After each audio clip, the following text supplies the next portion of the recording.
Hey, so the new movie with Rebel Wilson's out, Isn't It Romantic? And judging by the cover, that's really all that matters is that Rebel Wilson's in it. And that it's a Valentine's Day kind of movie with the flowers everywhere.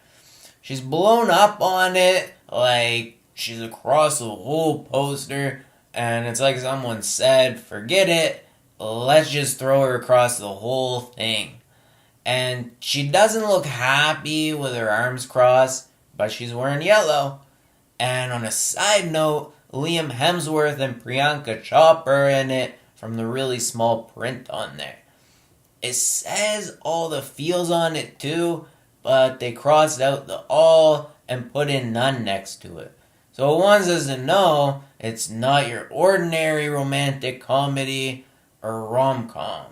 There's no question mark either. It's not, isn't it romantic? It's, isn't it romantic? It's a movie that's sending a bunch of different messages at once. Like, it's making fun of rom-com movies, but being one at the same time. Todd, Strauss-Schulson, directs it with 3 women writers, Dana Fox from How to Be Single, Erin Cardillo, and Katie Silberman from Set It Up. And it's kind of like this What Men Want, where the girl hits her head and strange things happen. In that, I still don't know if it was because she hit her head or she just drank Haitian tea. I might never know.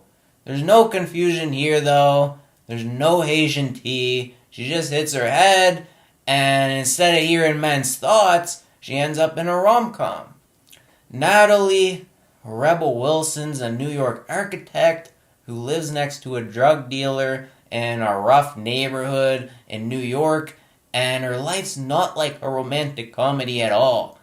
Her friend, Whitney, likes rom-coms and tries to get her to like them too.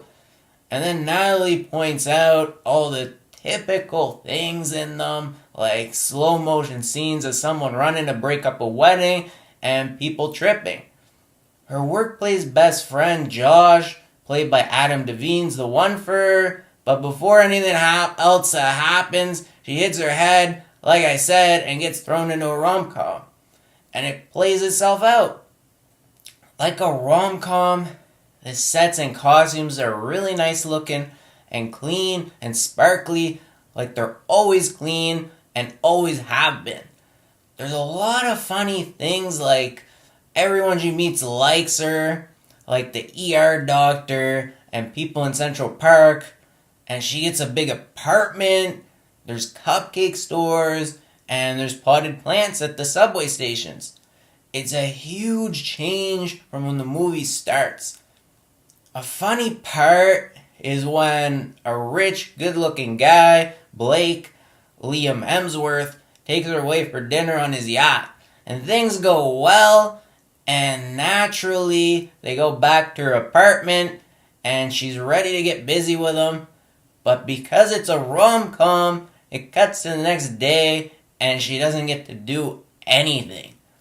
Another fun part is when Rebel does the I Want to Dance with Somebody karaoke, and Josh saves a swimsuit model from choking, who's Priyanka Chopra, and they get together for a bit. It ends up going along with the rom-com thing that it was trying to make fun of. There's the usual rom-com shots going back and forth to show people falling in love. What's really interesting is Rebel's not a model like in other rom-coms. She's kind of doing her own thing like Amy Schumer and being funny. It looks like the story could have used more work, but they just went with it. Rebel could have had some funnier lines. The movie tries to say that self-love is more important than romantic love and to value women in the workplace over the kitchen. There's a dance thing at the end too. It makes for a nice, lighthearted movie. Rebel's just fun to watch, and I'll give it a like for that. What do you think? Leave your comments below, and check out my other videos, and subscribe.